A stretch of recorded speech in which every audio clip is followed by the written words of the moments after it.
আমাদের গাড়িতে বড় বড় পাথর ছোড়া হয়েছে পুলিশের সামনে, বাইরের লুম্পেনরা এসছে, সমস্ত লুম্পেনদের পুলিশ জোগাড় করেছে। এই বিষয়ে সারা বাংলার মানুষ বলছে, সারা বাংলার মানুষ এটাকে ধিক্কার জানাচ্ছে। তার সঙ্গে সঙ্গে আমরাও তীব্র ধিক্কার জানাচ্ছি। এর থেকে নক্করজনক ঘটনা, এর থেকে দুঃখজনক ঘটনা, এর থেকে বেদনাদায়ক ঘটনা আর কিছু হতে পারে বলে মনে করি না।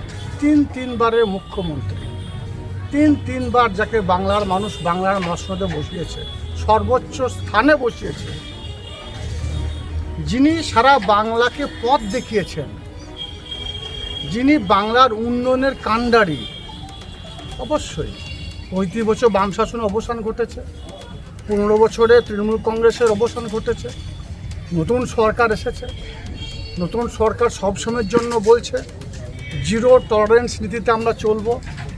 এই সরকারের কাছে এটা আমরা কখনোই কামনা করি না। এই ধরনের নক্করজনক ঘটনা না ঘটাই উচিত বলে আমি মনে করি।